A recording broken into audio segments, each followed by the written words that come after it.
Okay, on this Subaru, the next thing we're going to do is take off the water pump. And this is the thermostat housing. It's two 10mm bolts, one there, one on this side. I just took those out already. And it drops that off. Then you got to take off this one coolant bypass hose right here. It's just the pinch clamp. And there's your thermostat, and we'll just transfer this into the other new water pump. The one thing I wanted to point out is that this water pump was leaking, and you can see it right there. See the green right there? And see the little green trail right here on the water pump itself. So that was starting to leak. And that's why I always replace them when I'm doing a timing belt, because they never live through two timing belts. All right, so now we're up at the top again. And I'm gonna see if I can hold this with one hand. And we're just gonna take out these water pump bolts.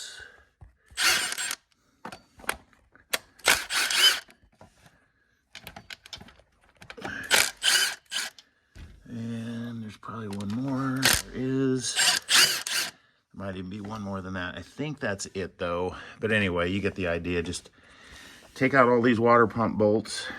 Let's see if it'll, it looks like it's glued on, so I'm gonna have to use two hands, but that's it to get the water pump off.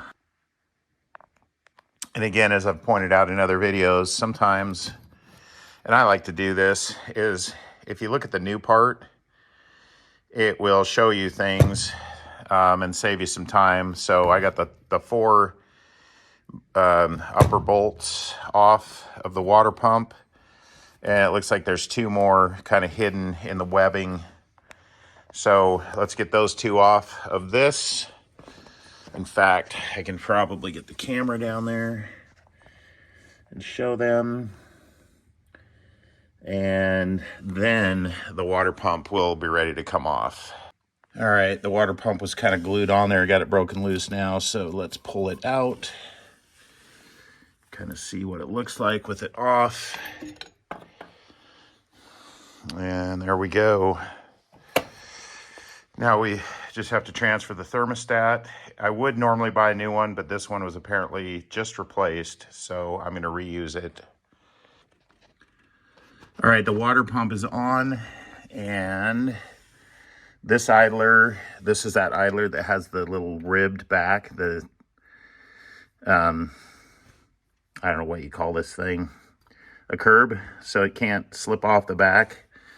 And then this is the upper one. This is the crank pulley, cam pulleys.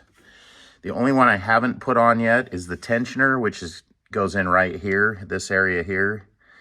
So I'm gonna slip the belt on everywhere, and then I will slip the tensioner in.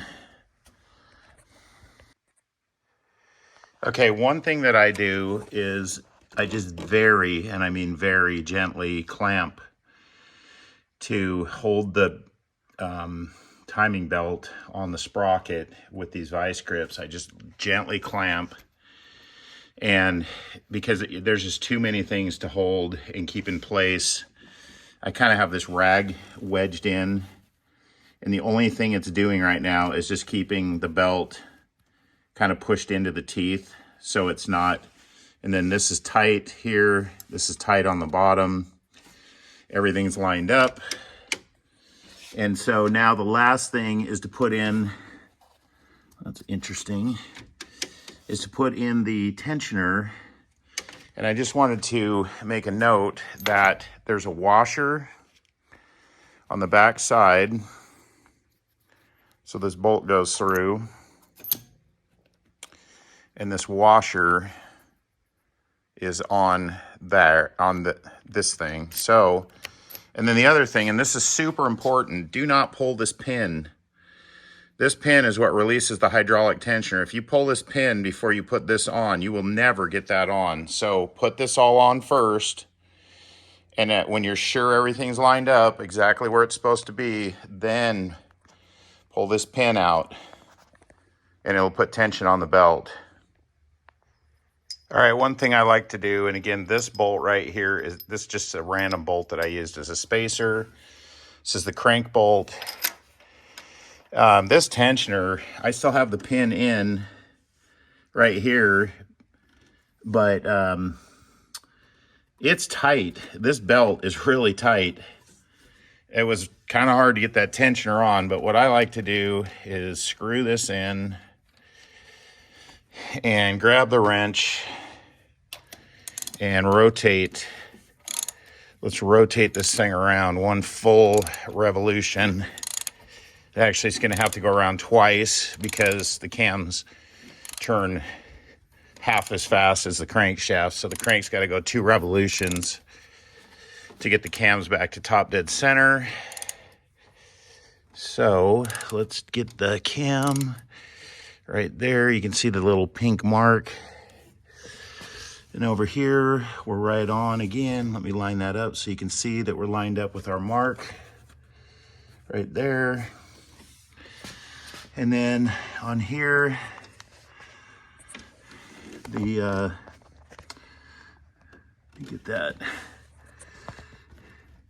Our mark is right here. And there's the timing mark on the, so everything is lined up where it should be. And now I'm gonna pull the pin out and let the tensioner go.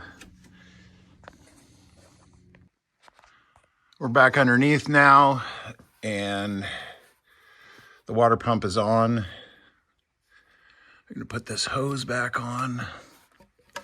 Try to do this one-handed. And then I gotta get some pliers and put this clamp back on, but I can't do that one-handed. And then I'm gonna put the thermostat in, and we're gonna put the thermostat housing back on, just like so. Okay, so the timing covers are back on, the crank pulley is back on, and it's pretty straightforward. Again, it's just all these perimeter bolts.